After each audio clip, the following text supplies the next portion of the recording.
देखिए, भारतीय जनता पार्टी संगठन के नाते पार्टी का विस्तार करने के लिए कई योजनाएं जो हैं वो बनती हैं, लेकिन विशेष तौर पर भारतीय जनता पार्टी ने अपने कुछ विंग भी बनाए हुए हैं और उसमें कुछ सेल्स भी हैं। तो विशेष तौर पर आज जो एक प्रोफेशनल सेल और एम्प्लॉय सेल और education cell, senior citizen cell, ये 3 सेल्स जो हैं इनका एक यहाँ पर सम्मेलन है और दिन भर चर्चा होगी कि अपने अपने क्षेत्र में काम को कैसे बढ़ाया जाएगा। जैसे सीनियर सिटीजन्स में भारतीय जनता पार्टी की विचारधारा को लेकर कैसे नए नए लोगों को जोड़ा जाए, प्रोफेशनल सेल में और एम्प्लॉय और एजुकेशन सेल में कैसे लोगों को जोड़ा जाए, और जो देश के प्रधानमंत्री नरेंद्र भाई मोदी द्वारा 10 सालों में जो काम किए गए हैं, कार्य किए हैं, सराहनीय कार्य किए गए हैं, ऐतिहासिक और साहसिक कार्य किए हैं, वो लोगों तक कैसे पहुंचाए जाएं। उसके लिए आज यहाँ पर एक सम्मेलन का आयोजन किया गया है। मुझे हार्दिक खुशी है इस बात की कि बहुत ही अच्छा कार्यक्रम जो है जहाँ पर आयोजित किया गया है, जिसमें भारतीय जनता पार्टी के सीनियर लीडर्स तो हैं ही हैं, लेकिन सेलों के प्रमुख जो हैं श्रीमान मुखर्जी शर्मा, श्रीमान GD सिंह जी, SK शर्मा साहब, हमारे जो रिटायर ऑफिसर हैं अपने रेवेन्यू से, कमिश्नर इनकम टैक्स जो रिटायर हुए हैं, और ये विशेष तौर पर जो हमारे बड़े बड़े ओहदों पर रहे ऑफिसर लोग हैं, रिटायर हैं, इस समय अपनी सेवा जो है वो निस्वार्थ भाव से पार्टी को आगे बढ़ाने के लिए दे रहे हैं और देश के प्रधानमंत्री नरेंद्र भाई मोदी जी के संकल्प को पूरा करने का पूरा समय जो है वो दे रहे हैं। धन्यवाद। आज जम्मू नॉर्थ में बाबा कैलख जी के स्थान पर एक भव्य कार्यक्रम जो है हमारे प्रोफेशनल सेल की तरफ से, हमारे रिटायर्ड एम्प्लॉइज़ सेल्स की तरफ से, एक हमारे सीनियर सिटीज़न सेल की तरफ से रखा गया है। इसमें हमारे तीनों जो हमारे सेल्स के कन्वीनर हैं, SK शर्मा जी हैं, रिटायर्ड कमिश्नर हैं, IFS हैं हमारे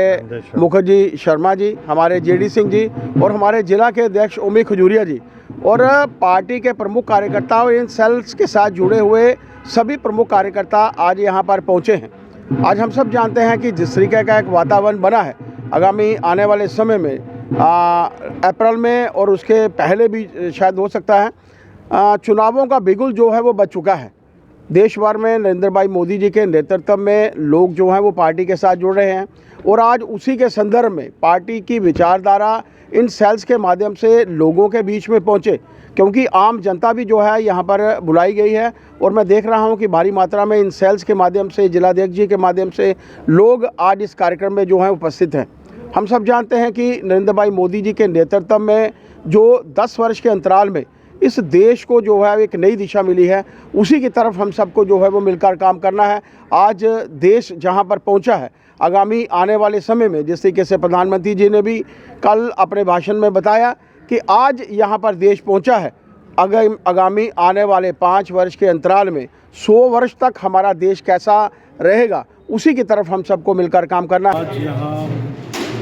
Bharatiya Janata party professional cell ओर से कार्यक्रम था, जिसमें हमारे मुख्य अतिथि श्री जुगल किशोर शर्मा जी, श्री सत शर्मा जी और श्री ओमी खजूरिया जी सब उपस्थित थे।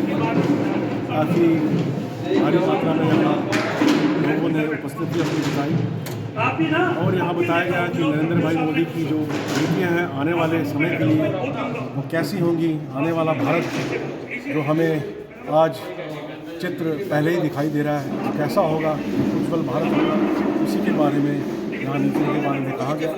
हम सब बहुत उत्साहित हैं, और ख़ासकर राम मंदिर के निर्माण के बाद हर एक जनता में एक अलग ही उत्साह देखने को मिल रहा है। तो हम सब चाहते हैं कि भारत एक जल्द से जल्द एक डेवलप्ड नेशन बने, ना केवल 2047 तक बल्कि उससे पहले बने। यही हम सब दृढ़ निश्चय लेके हम सब आगे बढ़ रहे हैं।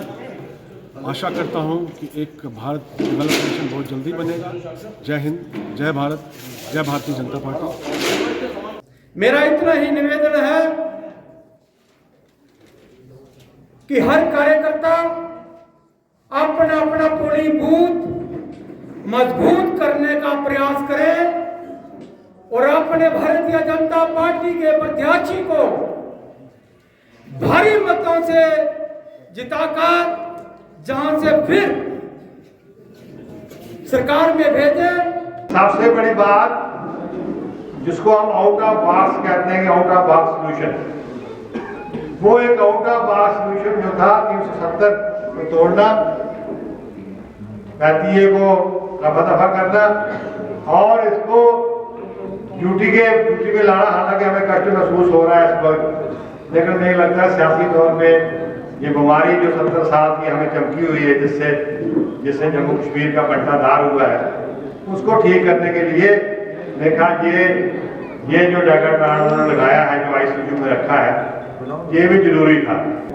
तो मैंने उन्हें बताया कि ऐसे एक सल सम्मेलन हम कर रहे हैं जहाँ पे हम भारतीय जनता पार्टी की और श्री नरेंद्र भाई मोदी के अगवानी में जो उपलब्धियाँ की हैं उसका वर्णन करेंगे। तो उन्होंने बोला कि यार वोट तो हमने बीजेपी को देना है, पर वहीं पे आपने वहीं सब कुछ रिपीट करना है और वही आपकी कहानियाँ सुनानी है, तो कोई बात नहीं है, फिर कभी जाएंगे। लेकिन मैं यहाँ थोड़ा सा उनसे अलग सोचता हूँ, क्योंकि ये जो कहानी है, ये जो उपलब्धियाँ हैं, ये किसी विशेष व्यक्ति या पार्टी की उपलब्धियाँ नहीं है, ये हमारे भारत देश के विकास की कहानी है।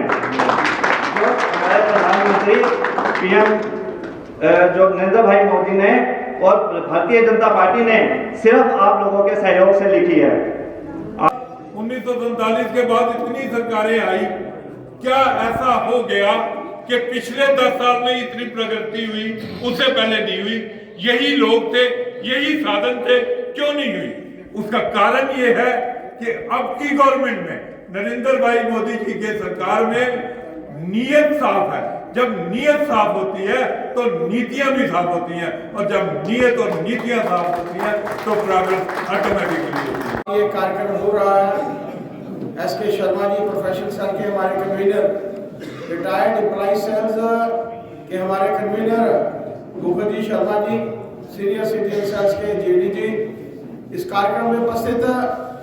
इन सभी सेल्स के प्रमुख पदाधिकारी, भारतीय जनता पार्टी के साथ जुड़े हुए कार्यकर्ता, दोस्तों, मातृशक्ति, मित्रों, साथियों, हम सब ने अपने प्रमुख कार्यकर्ताओं की बातें सुनी, उनके भाषण सुने और नरेंद्र भाई मोदी जी के नेतृत्व में ये भारत कहां जा रहा है, कहां पहुंचा है, उसके संदर्भ में बात की। सेक्रेटरी साहब ने इस विषय को लेकर, वीरेंद्र जी ने समर्पण दिवस को लेकर भी जो है हम सबके समक्ष जो है वो बात रखी। आज ही का दिन 11 फरवरी का 1968 भारतीय जनता पार्टी के संस्थापक महामंत्री दीनदयाल उपाध्याय जी की पुण्यतिथि भी है। उस महान विभूति की पुण्यतिथि जिनके चलते भारतीय जनता पार्टी एक भारतीय जनसंघ का नया स्वरूप यहां तक पहुंची।